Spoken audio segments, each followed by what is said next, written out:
माँ दुर्गा के 9 अवतारों में से एक है महाकाली का अवतार, जिनके काले और डरावने रूप की उत्पत्ति राक्षसों का नाश करने के लिए हुई थी। यह एक ऐसी शक्ति है जिनसे स्वयं काल भी भय खाता है। इनका क्रोध इतना विकराल रूप ले लेता है कि संपूर्ण संसार की शक्तियां मिलकर भी उनके गुस्से पर काबू नहीं पा सकती। उनके इस क्रोध को रोकने के लिए स्वयं उनके पति भगवान शंकर उनके चरणों में आकर लेट गए थे।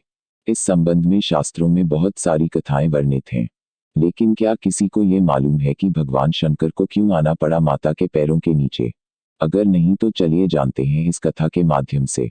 शास्त्रों में वर्णित कथा के अनुसार एक बार रक्तबीज नामक दैत्य ने कठोर तपस्या की, जिसके बाद उसे वरदान मिला कि उसके शरीर से खून की एक भी बूंद जब धरती पर गिरेगी तो उससे सैकड़ों दैत्य बन जाएंगे। रक्तबीज इस शक्ति के बल पर निर्दोषों को परेशान करना शुरू कर दिया। परिणाम स्वरूप तीनों लोकों पर उसका आतंक मच गया। इतना ही नहीं, रक्तबीज देवताओं को भी ललकारने लगा, जिसके बाद देवताओं और दानवों के बीच भयंकर लड़ाई हुई। देवताओं ने दानवों को हराने के लिए पूरी शक्ति लगा दी। रक्तबीज के शरीर से खून की एक बूंद जमीन पर गिरती तो देखते ही देखते सैकड़ों दैत्य पैदा हो जाते थे। ऐसे में रक्तबीज को हराना लगभग नामुमकिन हो गया था। देवता लोग इस परेशानी को सुलझाने के लिए माँ काली की शरण में गए। माता काली ने राक्षसों का वध करना शुरू कर दिया, लेकिन माँ जब भी रक्तबीज के शरीर पर वार करती तो उसके खून से और भी राक्षस पैदा हो जाते।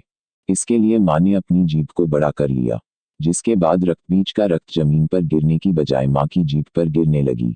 क्रोध से उनके होंठ फड़कने लगे और आंखें बड़ी बड़ी हो गई।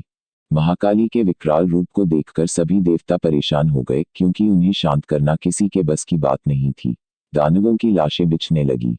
माँ को शांत करने के लिए सभी देव महादेव की शरण में पहुंच गए। भगवान शिव ने माँ काली को शांत करने का प्रयास किया, लेकिन बात नहीं बनी। तभी शिव जी उनके रास्ते में लेट गए और जब माँ के पैर उन पर पड़े तो माँ चौंक गईं, जिसके बाद उनका गुस्सा बिल्कुल शांत हो गया। लेकिन उन्हें इस बात पछतावा हुआ कि उन्होंने अपने पति के ऊपर पांव रख दिए।